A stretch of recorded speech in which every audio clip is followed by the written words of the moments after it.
পশ্চিমবঙ্গের আলিপুরদুয়ারে আজ নরেন্দ্র মোদীর সভা হয়েছে। আর এই সভা থেকে বাংলাদেশের প্রতি একটা তীব্র আক্রমণ করার চেষ্টা করেছে। কি বলেছেন নরেন্দ্র মোদী? যে 1947-এর পরে পাকিস্তানি সেনা যে বাংলাদেশের প্রতি, বাংলাদেশের মেয়েদেরকে রেপ করা, মার্ডার করা, খুন করা, এতটা অত্যাচার করেছে, আপনারা কি ভুলে গেছেন? এটা ভোলার কথা নয়। কিভাবে ভুললেন আপনারা? আরে ভারতের জন্যই স্বাধীনতা পেয়েছে বাংলাদেশ, এ কথা ভুলে গেছেন? এই কথাটা মনে করে দেওয়ার অনেক কারণ হতে পারে। কারণ বাংলাদেশের শত্রু হয়ে গেছে তো এখন ইন্ডিয়া, আর এখন পাকিস্তান বন্ধু হয়ে গেছে। কিন্তু ইতিহাসটা মনে করিয়ে দেওয়ার চেষ্টা করছেন নরেন্দ্র মোদী। এবং এই রাজ্যে, এই যে পশ্চিমবঙ্গের রাজ্যের যে মুখ্যমন্ত্রীর যে সরকার যে পরিচালনা করছে, তার যে দুর্ব্যবহার করছে, সেটা নিয়ে প্রশ্ন করেছেন যে এইভাবে কি সরকার চলে? কি বললেন? যে মুর্শিদাবাদ দাঙ্গায় সেখানকার বিধায়ক এবং পার্টির যারা কাজ করে তারা অনেকে ঘর দেখিয়ে দিয়েছে দাঙ্গা করার জন্যে। এবং পুলিশ কি করেছে? তামাশা দেখেছে। পুলিশ তামাশা দেখেছে। হাজার হাজার পরিবার ছাড়খাড় হয়ে গেল।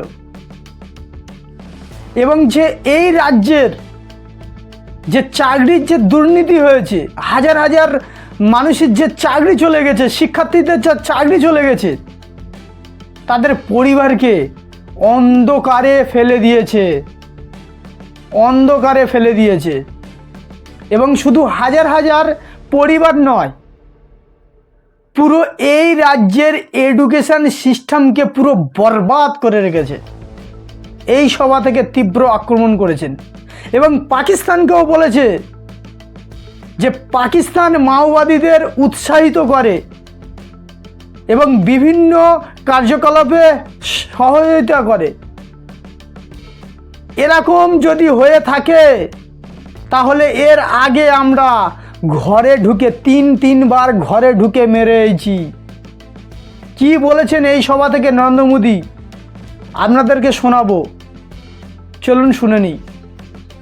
हमने आतंक के उन ठिकानों को तबाह किया जिनकी पाकिस्तान ने कल्पना तक नहीं की थी। साथियों, आतंक को पालने वाले पाकिस्तान के पास दुनिया को देने के लिए कुछ भी पॉजिटिव नहीं है। जब से वो अस्तित्व में आए हैं, तब से ही उसने सिर्फ आतंक को पाला है। 1947 में बंटवारे के बाद से ही उसने भारत पर आतंकी हमला किया। कुछ सालों के बाद उसने यहां पड़ोस में आज के बांग्लादेश में जो आतंक फैलाया, पाकिस्तान की सेनाओं ने जिस प्रकार बांग्लादेश पर रेप किए, मर्डर किए, वो कोई भूल नहीं सकता। आतंक और नरसंहार ये पाकिस्तानी सेना की सबसे बड़ी एक्सपर्टाइज है। जब सीधा युद्ध लड़ा जाता है तो उसकी हार तय होती है, उसका पराजय निश्चित होता है, उसको मुंह की खानी पड़ती है। यही कारण है कि पाकिस्तान की सेना आतंकियों का सहारा लेती है। लेकिन पहलगाम हमले के बाद अब भारत ने दुनिया को बता दिया है, भारत अब आतंकी हमला हुआ भारत पर आतंकी हमला हुआ तो दुश्मन को उसकी बड़ी कीमत चुकानी पड़ेगी।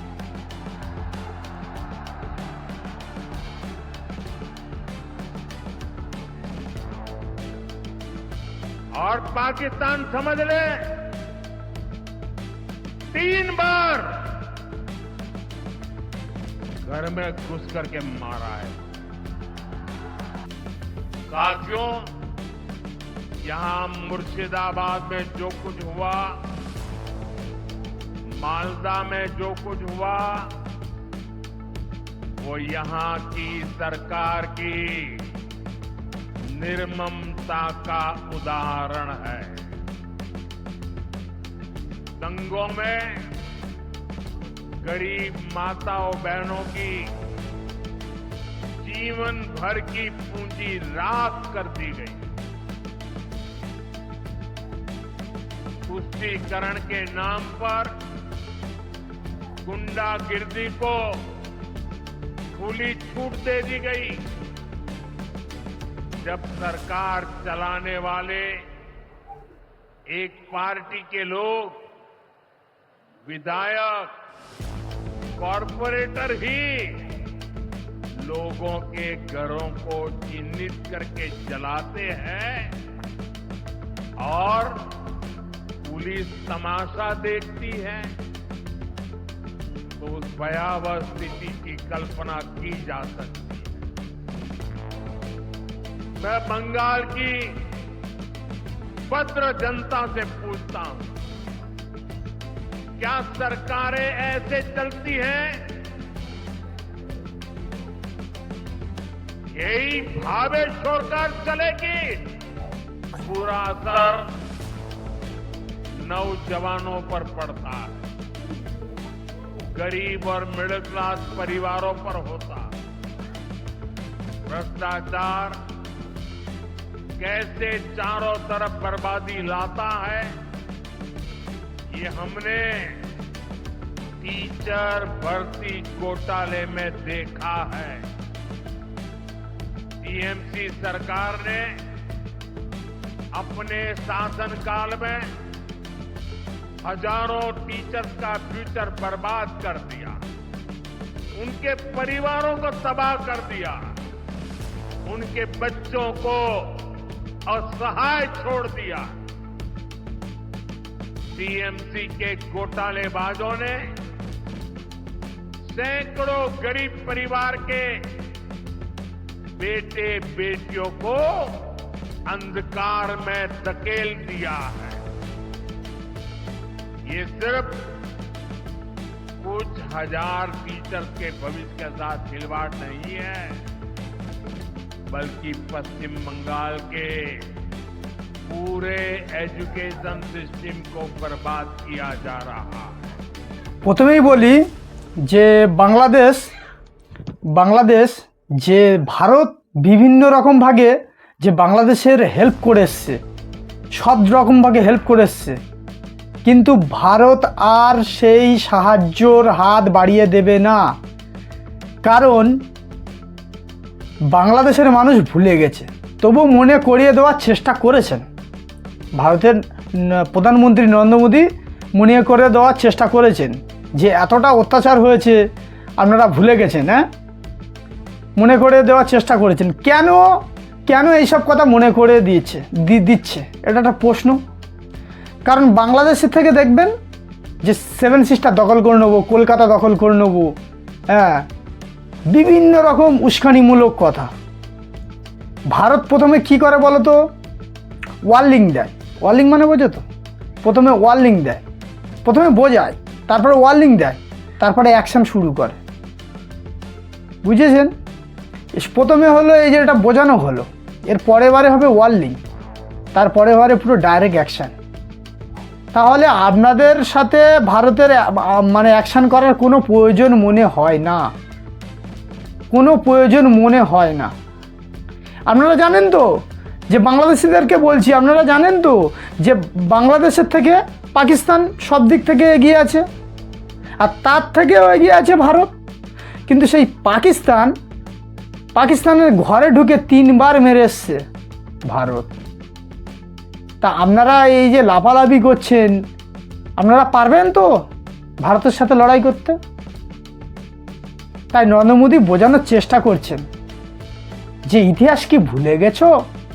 হ্যাঁ, যে তোমাদের প্রতি এতটা অত্যাচার করেছে পাকিস্তানের আর্মিরা, আর তাদেরকে গিয়েই সাপোর্ট করছো যে ওরাই আমাদের প্রীতির লোক, বন্ধু, ভালোবাসা করো, ভালোবাসা করো মনে করে দেওয়ার চেষ্টা করেছেন। এবার যদি ভুলে যাও তাহলে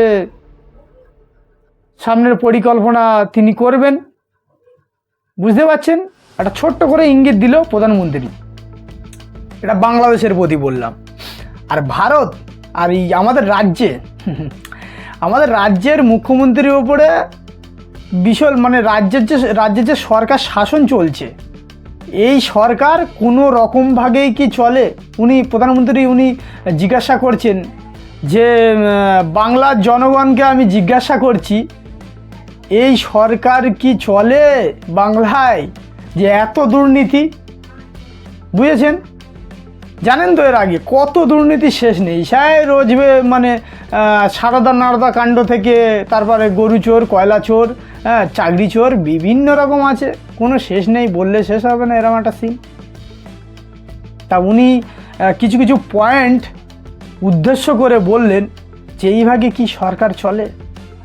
জনগণ আপনারাই বলুন চলে কি না, আপনারাই ভালো করে বিবেক বিবেচনা করবেন যে দুর্নীতি হচ্ছে না হচ্ছে না। যদি আপনাদের কিছু মতামত থাকে অবশ্যই কমেন্ট করে জানাবেন। আর এই সভা থেকে যে নরেন্দ্র মোদী যে আক্রমণগুলো করেছে, এতে কি মানে কতটা ইফেক্ট পড়বে 2026-এর যে ইলেকশন হবে, যে বিধানসভা ইলেকশন হবে, কতটা ইফেক্ট পড়বে সাধারণ মানুষের ক্ষেত্রে? রাজ্যে কি বিজেপি শাসক আসতে পারবে? বিজেপি শাসক আসতে পারবে? সেটা জনগণই বলবে, সেটা আমরা কী করে বলবো, তাই না? আপনারাই জনগণ, আপনারাই জানেন। আর দর্শক, আপনাদের কাছে একটা রিকোয়েস্ট রইল, ভিডিওতে লাইক করে দেবেন, আর চ্যানেলটাতে নতুন হলে অবশ্যই সাবস্ক্রাইব করে নেবেন। অনেক সুস্থ থাকবেন, ভালো থাকবেন।